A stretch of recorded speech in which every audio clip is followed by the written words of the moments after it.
My friends, I am so fortunate to have such a good friend in Henry G. You are a returning guest, and I'm so excited to have you back so we can, officially kick off a new year with some great positivity, which is your top. I called you, I gave you a title earlier today. I called you the master of positivity. So I don't know if you know that, but I anyway, didn't know. you are the master, my friend. Please introduce yourself and let's get started on the show.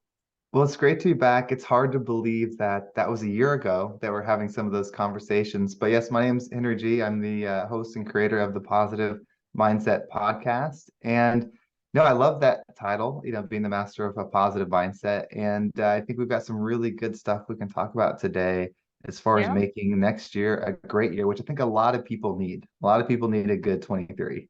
We need a good 23. We are ready to say goodbye to 22. And I feel as if I've tapped into the right person in you because you're definitely a great reframer and mindset shifter. So let's dive into what we were talking about in the green room when you're like, "Oh, I got something for you, Francesca." And I just started shifting my hands. So what do we want to share with the audience today? Okay, so this is a good one. And first, I want to start off with the idea of a positive mindset. So, if you tuned in today, because you saw a title of positive and you're feeling negative, you're feeling down, and that you're hoping the opposite of that is happy, this perspective is going to be a little bit different. My idea Mm, of positive is inner peace. And I think a lot of people want that inner peace with them because then you can see the good in everything and you can be happy. But life is not 100% happiness. We lose people. We have job losses. Financial hardships. We have so many difficult things. And what a positive mindset gives you is a chance to see the silver lining so you can find the good and still have the inner peace despite, everything that's going on outside of them.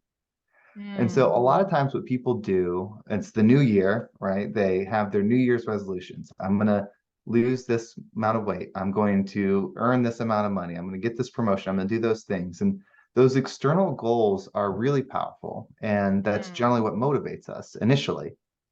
But then, at least for me, I've worked in fitness for over 10 years. That only lasts about 12 weeks, if that. It's really that Right, 5 or 6 weeks, that external right. motivation had us doing something, and then we fell off. And either you go back to feeling how you did, maybe a little bit better, a little bit worse, but the world keeps spinning and you just keep going. And Right. so what I've found is that people really want the inner peace. We're just not sure how to get it. And that's because we're just looking externally versus internally. So there's three things that I hope to share with you today that I feel like Please. will give you an area to focus on. And it's not about feeling good every day, like you're going to be happy every day when you're doing this. It's just about having a North Star where if you can check the boxes on these three things, you're doing the right actions. And over time, you will become a version of you that operates, calm with inner peace despite external circumstances that are going on. Mm, And so the first one is input. What are you putting in? What are you consuming? So this could be food, this could be podcasts, it could be anything that is coming into you, whether it's your hmm. mind, your body, whatever, your soul, however you feel about that. Does that align with what you're trying to be? So if you don't know what you're trying to be, then that's the first thing to start out. Like, do I want to be like Right. what energy do I want? Do I want to be a happy person, sad person, like whatever you want? Do those inputs create that?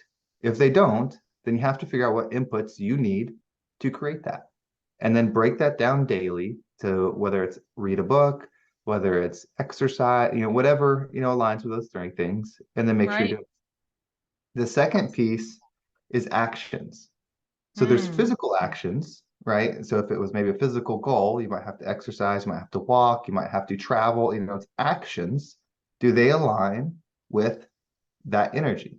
Somebody that is that energy, do they do those actions daily? And if the answer is yes, then you should too. And thoughts are actions, I believe. So when you have a thought come into your head, you have an idea to allow it to be part of you or remove it. We all get random thoughts. I mean, sometimes you get this weird thought of like, just go downstairs and make a mess or whatever. Just get these random thoughts. You don't right. have to act on it, right? That's where the action comes Right. in. Do you put that thought into play or do you push it away? Right. And so you have to think, am I managing my thoughts as somebody that does something that I'm trying to be? Whether that's a positive person, an abundant person, a wealthy person, a satisfied person, whatever that is, do I handle my thoughts in alignment with that person? And then the third is, how are we expanding? Are we expanding in a way that resonates with somebody that's in that frequency? That's how do we speak, right? Are we speaking in terms that resonate with that? If you want to be someone that's wealthy, you better speak as if you're wealthy, and then you'll attract that level. Right. If you want to be someone that's peaceful, you better speak with peace.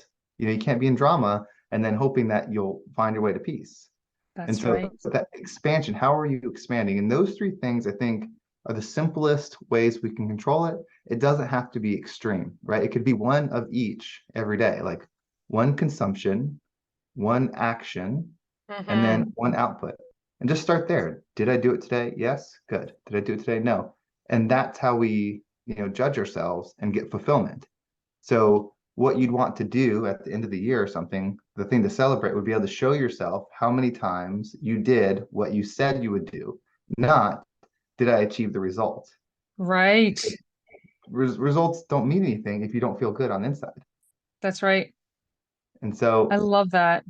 that's what I'm going to be focusing on in 2023. I think when you meet somebody that's very driven to buy just, whatever they're driven in, whether they want to be the, best NASCAR driver in the world, or they want to be an actor, or they want to be CEO of a company, they usually have a one-track mind. And so, granted, they're chasing something, specific, whereas we might be looking for inner peace, whatever it is, maybe it's happiness. But we have to figure out, how do we build that one-track mind to be that person versus trying to have those things. Mm. And I love that so much. You break it down so easily and it's so easily digestible. And I want to go to that third point about expansion and expanding, because it's not just the words we speak out loud, it's especially those words that we speak to ourselves. And like you yes, said, if we want to elevate to that actor or millionaire, we need to start thinking along these lines, right? And it does help focus our intentions. That is oh so yeah, well put, right? absolutely. And again, I do the positive mindset podcast, so obviously that's something that's important to me. So my goal is for people to have that inner peace, because that's that Yeah. calm, that control, because then you can, like, I want that person to be the most successful, right? I don't Hmm. want the leaders that we have today. I think a lot of them achieved an external result. I want people that are achieving an internal result, then them being successful. Like, that's how the world changes. They become the people of influence. And I know that that's got to be the order, because through doing my podcast, doing one-on-ones with people, doing consulting, I've met people that have everything somebody would dream, like very wealthy, Hmm. millions in expendable money, like, people that have a lot of money, they have all the Right. opportunity, they're healthy, and they don't want to be here. Like, their mindset is so negative. They, might have anger issues. They, don't value anything they have, even though they know they Right. have it good. And then I've met someone that doesn't have any of that stuff, but they're trying to obtain that. But they have inner peace. They're calm. They feel good. They're Right. happy every single day. And it's like, so that proves, like, that couldn't be true if the external thing was ever the solution. Because if it is Mm. the solution, it's the solution. And if it's not for somebody, that means it's not. And Right. so focusing on those three internal alignments, I think, will really change people's, experience to where it doesn't matter what's happening externally, Right. and peace. I love that so much, Henry. So in this work, are there any tools that we can use? Like, are I don't know what you might suggest. Is it like writing things down? Like, how do we hold ourselves accountable? Like, we need to become aware of all of these things first and foremost, right? The way we think and the input and everything. So we've gotten to that level, but how do we stay accountable with ourselves? What's your best suggestion for that? So I think simplicity is the key. There's Okay. a bunch of ways you could do this. And so whatever works for you is fine. But I would suggest just buying like a spiral notebook, Mm-hmm. and then either having a page for each one or just doing columns, and write the things that you want to accomplish, and then just a check or an X next to it. And then maybe leave a little space for notes if you want to write notes on it. So every morning you'd have your book, write the things down. You can look at the page before, but you need to physically write it, of, whether it's going to be, read a book, watch a movie that aligns, Right. whatever it is. And Right. then for your thoughts, write control positive thoughts, or exercise, and just do those things very small and just check it off. And then as you do it, slowly add more and more to it. You don't want to overwhelm yourself. But I think Sure. if we overcomplicate it, then we won't do it. And a lot of people love preparing to do something versus actually doing it. So, they get Mhm. like the best journal, the best pens, the best apps, all those Right. things. Right. And I think, can be simpler. I mean, I Yep. wish I had those things to sell, like, hey, this is the journal, this is the solution, you take it and you're good.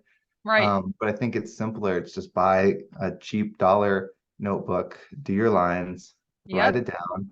And then if Right. you feel like you want to do something else later, do something else later. But if you won't do that, if you won't, buy a couple dollar notebook and a pencil to do it, then you probably aren't going to do it. Right. Right. I love that. It's like you said, simplicity. It's like our happiness journal. And yeah, usually when things are simple, it's easier for us to stand by them, right?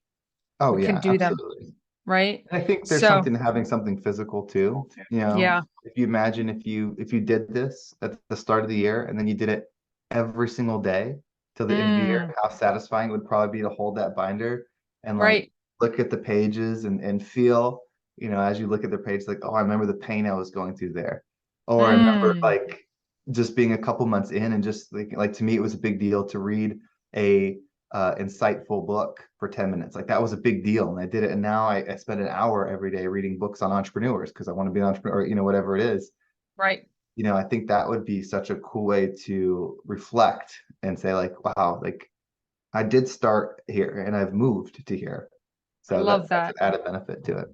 Yeah, because you can totally see your transformation. Not only feel it, but I like how you said, I used to feel that way. You kind of forget that. So it's nice Mhm. to celebrate that, right? In Oh that yeah. moment. Yeah, I love that. And I guess last thing I'll add is Hmm. I think that there's this, and this is maybe getting a little bit out there, but if somebody's still watching or listening right now, then this is probably going to resonate. And that there is a calling that's happening. Maybe it's always been going on, and I'm just aware of it. But I feel like there's a calling for you to be the highest healed version of yourself, and that's why you're listening to this episode, or that's why you've started listening to other podcasts or reading other books. Like, that something should be different within you. Like, you shouldn't be feeling this way, that the experience should be this way. And I'd say it's not everybody feels this way, but everybody deserves to feel this way. And if there's something that will motivate you, hopefully to be this, is you leveling up and then living as a person that's, healed, loving, forgiving, and succeeding, being a person of influence could be what inspires somebody else. Right. So your growth might be the key to their growth. And like I feel Mm, like there's just this wave that's starting. And if you're still listening right now, because this is definitely not for everybody, right. then you're probably a part of that. And we'll all go through it, hopefully. But that means you're feeling that calling to be something that could help Right. other people. Oh, I love that so much because I think that's proof of concept as to why we're here. We are here to help other people. And what an incredible message you just shared. And I appreciate that so much as we, you know, help and heal ourselves, we get the opportunity to help and heal others. So that's an incredible Mhm. message, Henry. I thank you so much. So yes, I will put your link to the show notes to your podcast, which is an Absolutely. incredible show. Are there any other resources I should point them like if they wanted to continue the conversation with you, Henry, where's the best place? So we'll put my Instagram down there as well. That's definitely the Okay. best place for direct messages. So maybe you're listening to this and you're feeling something about something and you just want to send it to somebody that doesn't know you, won't have judgment, and can maybe give some positive perspective. Do that. I Okay. think the podcast is a good place to go too. It's Yep. extended messages. They're not too long, 10 to 15 minutes. That's Um, right. but it's all about perspective. So usually when you listen to it, you reflect on your situation and it hopefully gives you perspective on your situation where you realize, oh, it probably is me, which is the good thing because if it is you, that means you can be the solution to it. And so yeah, go listen to an episode or just shoot me a message on Instagram, probably the best way. Oh, that's perfect. Henry, thank you so much for making yourself available and with these incredible messages that I know we've touched people today. So I hope you have an incredible day and rest of your year and start to new year. Absolutely. Thanks for having me. Yeah.